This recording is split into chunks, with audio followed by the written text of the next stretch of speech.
Miss হবে না আপনার পছন্দের টিভি শো। দেখুন জি5 অ্যাপে একদম ফ্রি। রোজ রোজ নতুন করে আর এই মানুষটির সঙ্গে আলাপ করার কোনো দরকার নেই। তিনি আমাদের প্রিয় শুভজিৎ দা। ওয়েলকাম ব্যাক শুভজিৎ দা। চলছে স্বদেশি রান্নার পর্ব। শুভজিৎ দা, তুমি আজকে কোন স্বদেশি রান্নাটা করে দেখাচ্ছ আমাদের? গৌরব, আজকে যে রান্নাটা করব সেই রান্নাটার নাম ডাবের শাঁসের কৌড়া। কিন্তু এত সুস্বাদু রান্না যে কি বলবো, আজকে হারিয়ে যেতে বসেছে এইসব রান্না, সেটাই দুঃখ লাগে। আমি একটু তেলটা দিয়ে রান্নাটা শুরু করে তারপর বলি। হ্যাঁ, অবশ্যই। আচ্ছা, এটার জন্য কিন্তু পুরো রান্নাটাই সর্ষের তেলে। এটা জ্বালিয়ে একটু জ্বালিয়ে তেল আমরা বেশ খানিকটা গরম হতে দেব। কৌড়া কি সেইটা দিয়ে শুরু করা উচিত আমাদের। ধরো ঝাল, ঝোল, তারপর ধরো ছেঁচকি, ডালনা, এরকম যে রান্নার শ্রেণী আছে বাংলা, মানে বাঙালি রান্নার, কৌড়া কিন্তু তেমনই একটি রান্নার শ্রেণী, তার বাইরে কি তার কিচ্ছু নয়। আচ্ছা, কৌড়া বিভিন্ন জিনিসের হয়। ফুলকপির কৌড়া, শিমের কৌড়া, ঝিঙের কৌড়া, এমনকি আমিষ কৌড়াও কিছু কিছু হয়। কৌড়ার বিশেষত্বই হলো এই যে কৌড়াতে আমাদের কালো জিরে আর সর্ষে পড়বে। আচ্ছা, তেল গরম হলে আমি প্রথম তাতে দেব কালো জিরে আর কাঁচা লঙ্কা বাটা, আর এখানে আমি ডাবের শাঁস বেটে রেখেছি। এবার ফিরে যাব বাংলাদেশে। বাংলাদেশের কালীপুর আর মুক্তাগাছা, এই দুই এস্টেটের জমিদার ছিলেন ধীরেন্দ্রকান্ত লাহিড়ী চৌধুরী। উনি যখন অবিভক্ত বাংলা, সেই বাংলার জমিদারদের প্রতিভূ অর্থাৎ রিপ্রেজেন্টেটিভ হয়ে উনি নমিনেটেড হন লেজিসলেটিভ অ্যাসেম্বলিতে। আচ্ছা, সেই সময় উনি দিল্লি যান এবং ওনার স্ত্রী ওনার সাথে যান। ওনার স্ত্রী ছিলেন বাঙালির প্রণম্যা রেণুকা দেবী চৌধুরানী। রেণুকা দেবী চৌধুরানীর ওনার বিশেষত্ব হচ্ছে ওনার দুটি বই, আমিষ এবং নিরামিষ রান্নার ওপর। বহু রান্না এমন, আমি এটা নিয়ে নিজে হাতে কলমে কাজ করেছি বলে তোমাদের বলতে পারি। এত অপূর্ব রান্না যে যদি তুমি ওটা খালি অনুসরণ করো তোমার আর কিচ্ছু লাগবে না। কালো জিরের একটু গন্ধ বেরোক, তারপর কাঁচা লঙ্কা বাটা দেবো। বেশ।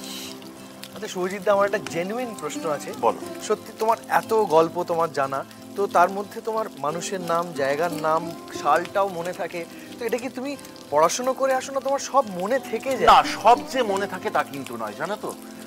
পড়তে পড়তে যখন যেটা মানে মনে হয় যে এটা সত্যি জানা উচিত এবং জানানো উচিত, সেইটা আমি নোট করি। এবং তারপর যখন ধরো এখানে কাজ করতে আসা, তো ধরো সত্যি কথা বলছি ছেলে খেলা নয়, সেখানে আমি চাইবো আমার সবটুকু দিতে। সেই জন্য এখানে আসার সময় আমি আরেকবার ওই ঝালিয়ে নেওয়া সেইটুকু করে আসি। কিন্তু গল্পটা সত্যি কথা বলতে জানা থাকে। রিধিমা, হ্যাঁ, একটুখানি হলুদ দেবো, খুব Yes. অল্প। হ্যাঁ হ্যাঁ, তাহলে গরম তেলে প্রথমে কালো জিরে, তারপরে কাঁচা লঙ্কা বাটা, তারপরে হলুদটা যাতে পুড়ে না যায়, হ্যাঁ, এইটুকু জল। বেশ। তো এই ধীতিকান্ত লাহিড়ী চৌধুরী যখন দিল্লি যান, উনি ছিলেন মতিলাল নেহেরুর বিশেষ বন্ধু। মতিলাল নেহেরু প্রয়াত হন 1931 সালের ফেব্রুয়ারি মাসে। তো সেই তার কাছাকাছি সময়ের ঘটনা।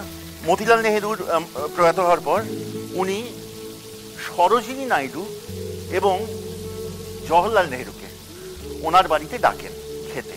এইবার হয় আসল বিপত্তি। জওহরলাল নেহেরু কাশ্মীরি ব্রাহ্মণ। উনি বলেন, আমার বাবা প্রয়াত হয়েছেন 1 বছর হয়নি, আমি তো আমিষ খাবো না। এদিকে আবার উল্টো রকম বেঁকে বসেন সরোজিনী নাইডু।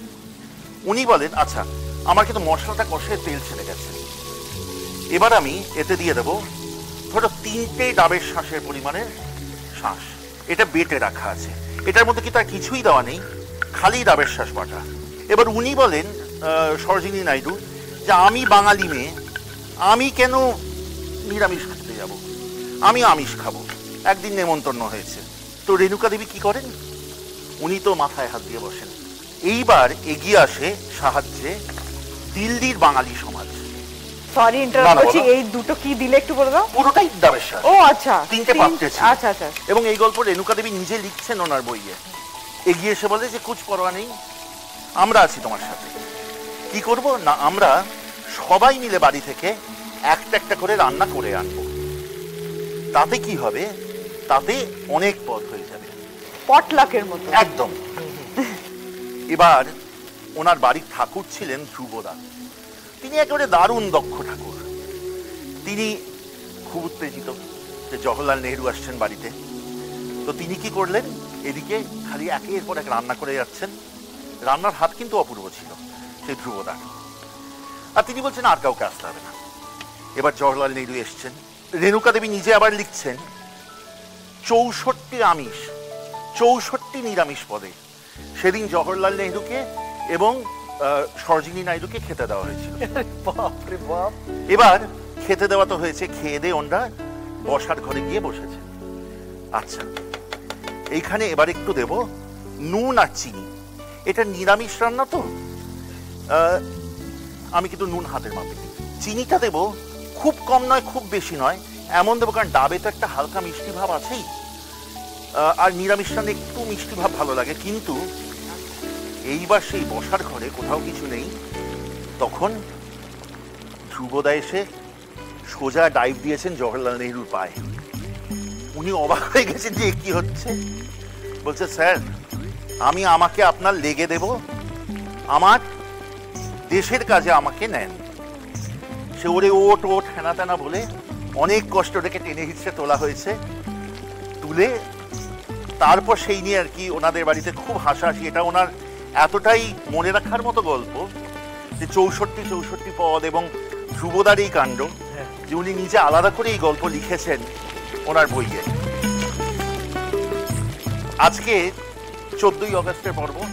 এমন কিছু মানুষের অনুষঙ্গ ভাবলাম না আনলেই নয়, যেখানে ভারতের স্বাধীনতা সংগ্রাম, ভারতের ইতিহাস লিপ্ত। এইসব স্মৃতিগুলো কিন্তু সত্যি কথা বলতে রান্নাগুলোর প্রাণ। আর সত্যি কথা বলতে এটাও তো ভুলবার নয় যে আজকের দিনের মধ্যরাত্রেই, 14ই অগস্ট মধ্যরাত্রেই, আর আজ থেকে 77 বছর আগে, সত্যি ভাবতে অবাক লাগে, এই জওহরলাল নেহেরুর মুখ থেকেই বেরিয়েছিল সেই ট্রিস্ট উইথ ডেস্টিনি, যেটা আজীবন যতদিন ভারতবর্ষ বেঁচে থাকবে ততদিন বেঁচে থাকবে। At the stroke of the midnight hour, as the world sleeps, India will awake to life and freedom. এখনো শুনলে কাঁটা দেয়, গায়ে কাটা দেয়, সত্যি গায়ে কাটা দেয়। দারুণ কথা। রান্নাটা প্রায় শেষ। এইবারে দিয়ে দেব 1 বড় চামচের থেকেও একটু বেশি সাদা আর কালো সর্ষে বাটা মেশানো। আচ্ছা, দিয়ে মিশিয়ে আর 1 মিনিট রাখবো, রেখে আঁচ বন্ধ করব। এই রান্নাটা কিন্তু খেতে হবে গরম ভাত দিয়ে, ওপরে কাঁচা তেল ছড়িয়ে এবং একটা কাঁচা লঙ্কা ফালি করে কেটে ওপরে সাজিয়ে। ডাবের শ্বাসের কৌড়া তৈরি, তাই তো? গরম ভাতের সাথে খাওয়ার জন্য একদম প্রস্তুত। আহা, জি5 ডাউনলোড করুন আর সব এপিসোড দেখুন একদম ফ্রি।